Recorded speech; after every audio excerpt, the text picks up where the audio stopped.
계속하여 읽도록 하겠습니다. 그러므로 보라, 내가 그를 타일러 거친 들로 데리고 가서 말로 위로하고 거기서 비로소 그의 포도원을 그에게 주고 아골골짜기로 소망의 문을 삼아 주리니 그가 거기서 응대하기를 어렸을 때에 애굽되어서 올라오던 날과 같이 하리라. 여호와께서 이르시되 그날에 내가 나를 내 남편이라 일컫고 다시는 내 바알이라 일컫지 아니하리라. 내가 바알들의 이름을 그의 입에서 제거하여 다시는 그의 이름을 기억하여 부르게 일이 없게 하리라. 그 날에는 내가 그들을 위하여 들짐승과 공중의 새와 땅의 곤충과 더불어 언약을 맺으며 또 이 땅에서 활과 칼을 꺾어 전쟁을 없이 하고 그들로 평안히 눕게 하리라. 내가 내게 장가들어 영원히 살되 공의와 정의와 은총과 긍휼이 여김으로 내게 장가들며 진실함으로 내게 장가들리니 내가 여호와를 알리라. 이 시대에 그는 응답하리라. 나는 하늘에 응답하고 하늘은 땅에 응답하고 땅은 곡식과 포도주와 기름에 응답하고 또 이것들은 이스라엘에 응답하리라. 내가 나를 위하여 그를 이 땅에 심고 긍휼히 여김을 받지 못하였던 자를 긍휼히 여기며 내 백성 아니었던 자에게 향하여 이르기를 너는 내 백성이라 하리니 그들은 이르기를 주는 내 하나님이시라 하리라 하시니라. 여호와께서 내게 이르시되 이스라엘 자손이 다른 신을 섬기고 건포도 과자를 즐길지라도 여호와가 그들을 사랑하나니 너는 또 가서 타인의 사랑을 받아 음녀가 된 그 여자를 사랑하라 하시기로. 내가 은 15개와 보리 한 호멜 반으로 나를 위하여 그를 사고 그에게 이르기를 너는 많은 날 동안 나와 함께 지내고 음행하지 말며 다른 남자를 따르지 말라. 나도 내게 그리하리라 하였노라. 이스라엘 자손들이 많은 날 동안 왕도 없고 지도자도 없고 제사도 없고 주상도 없고 에봇도 없고 드라빔도 없이 지내다가 같이 읽습니다.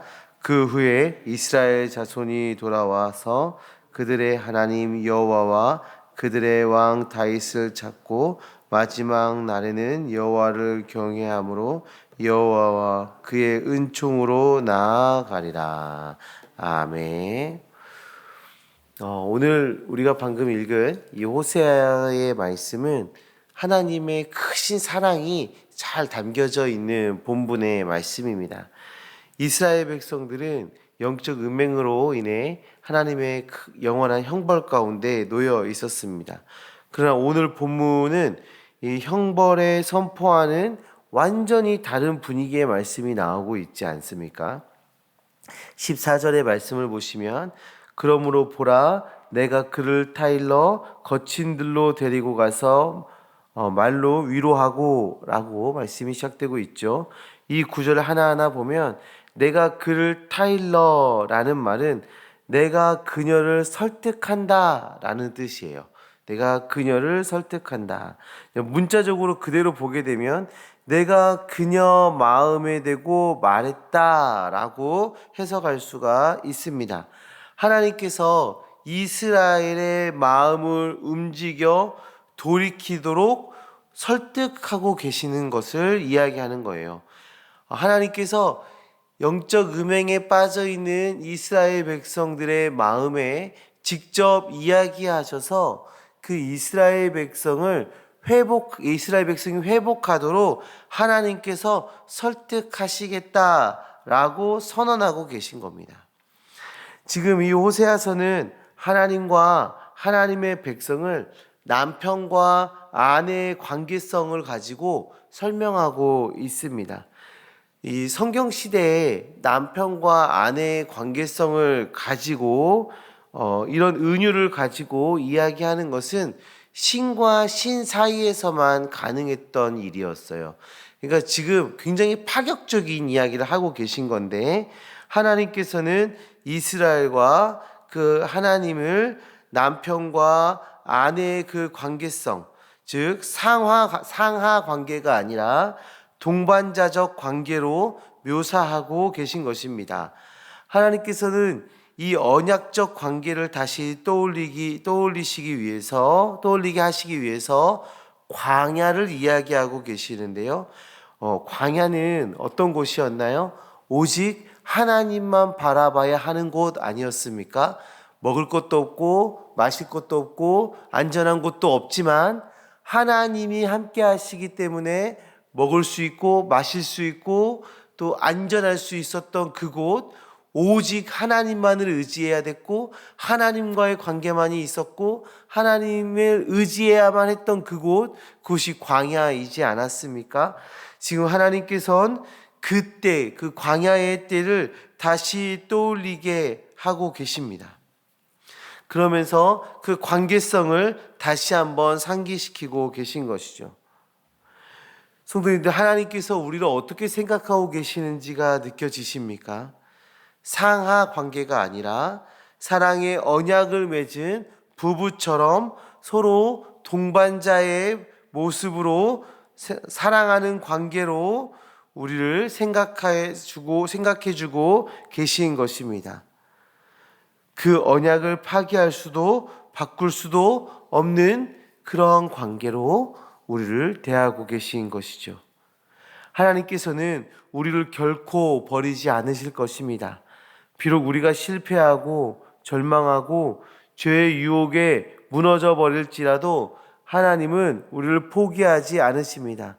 변함없이 하나님의 언약은, 그 영원한 언약은 유효하여서 그 하나님의 사랑이 우리를 향하고 있다라는 것을 우리 본문을 통해서 알 수 있게 되는 것이죠.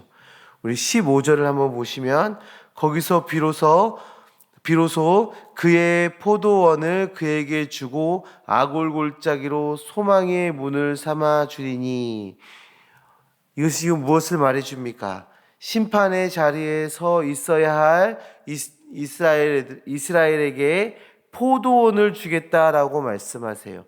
이 포도원을 주시겠다라는 말은 풍요와 축복을 누리게 하시겠다라는 말씀 아니겠습니까?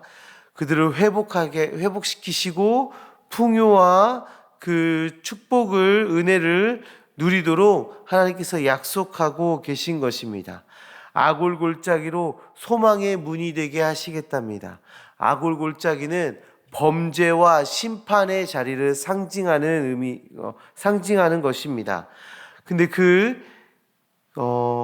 심판과 범죄의 그 자리가 회복의 자리로, 은혜의 자리로, 소망의 자리로 바뀌게 되는 것입니다. 절망적인 심판의 자리에서 소망의 자리로 옮겨진 것입니다. 성도님들, 하나님의 사랑은 이런 것입니다.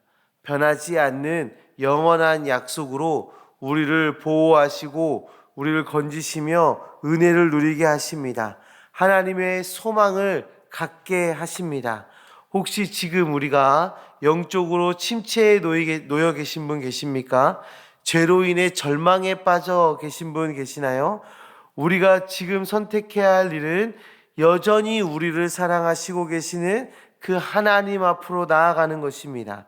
하나님 앞으로 나아갈 때 여전히 유효한 그 하나님의 사랑이 발견되어질 것이며 그 하나님의 사랑이 우리에게 소망이 되어질 것입니다.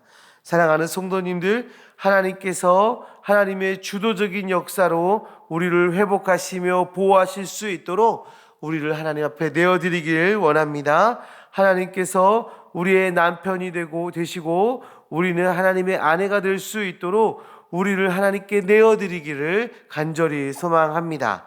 우리 3장의 말씀에서는요, 이스라엘의 미래에 대한 예고가 이어지고 있는데 1절을 보시면 너는 또 가서 타인의 사랑을 받아 음녀가 된 그 여자를 사랑하라 하시기로 말씀하고 있어요.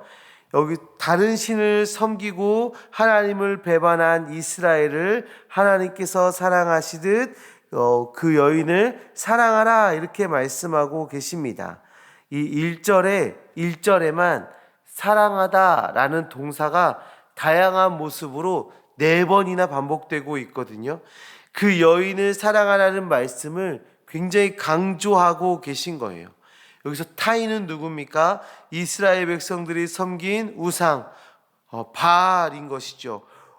풍요를 제공한다고 믿었던 그 우상 바알을 이야기하고 있는 거예요. 우상을 섬기게 되면 그것은 영적 음행이며 언약의 파기가 됩니다. 그러나 모든 것을 이기고 회복할 수 있는 방법은 바로 사랑이었던 것이죠. 그 언약이 파기될 만큼 다른 신을 섬기고 우상을 섬기고 하나님을 떠났지만 그것이 그 언약이 유효할 수 있었던 것은 하나님의 사랑이 여전히 그 관계 가운데 있기 때문이에요. 그래서 호세아에게 깨진 관계를 회복하라. 그 음행에 빠진 그 아내와 재결합하라. 이렇게 하나님이 말씀하고 계신 거예요. 은 15세겔과 보리 한 호멜 반을 지불하고 고멜을 데리고 와라. 이렇게 말씀하고 계시지 않습니까? 그리고 자숙의 시간을 요구하고 계십니다. 당시 노동자들의 1년 수입이 5에서 10세겔 정도가 된답니다. 그런데 15세겔이라는 엄청난 금액을 지불하고 그리고 보리 한 호멜 반은 330리터 정도가 되는 건데 그 엄청난 금액을 지불하고 음행에 빠진 아내를 다시 데리고 와라 이렇게 말씀하고 계신 거예요. 그리고 이어지는 자숙의 시간, 그리고 이어서 왕도 지도자도 제사도 없는 징계의 시간을 보내야 한다 이렇게 말씀하고 계신 것입니다. 이것은 우리에게 무엇을 말해주고 계십니까? 회개하고 돌아가는 우리는 어떤 태도를 취해야 합니까? 자숙과 반성, 진심 어린 회개, 그리고 순종으로 나아가야 함을 이 말씀을 통해 우리에게 주어지고 있는 거예요. 성도님들, 하나님은 하나님의 강력한 사랑으로 우리에게 다가오십니다. 우리는 그 사랑에 반응하여 죄를 버리고 하나님의 말씀에 순종하며 나아가야 합니다. 하나님께서 우리를 구원하시기 위해서 예수 그리스도를 지불하셨습니다. 그 예수 그리스도를 지불하시고 그 사랑의 은혜를 경험하게 하셨습니다. 그러면 우리는 어떻게 반응해야 됩니까? 우리는 그 죄를 버리고 하나님께 순종하며 나아가야 하는 것이지요. 하나님의 말씀대로 살아내야 하는 것입니다. 사랑하는 성도님들, 하나님의 사랑을 기억하시고 지금 바로 하나님 편으로 나아가시기 바랍니다. 하나님의 은혜와 사랑을 누리며 경건한 삶으로 하나님의 말씀에 순종하는 삶으로 살아내시기를 소망합니다. 하나님을 우리의 남편으로 섬기며 하나님의 아내로 영원히 살아내시는 우리 모두가 되기를 주님의 이름으로 축원합니다. 우리 이 시간에 함께 다 같이 기도하시길 원합니다.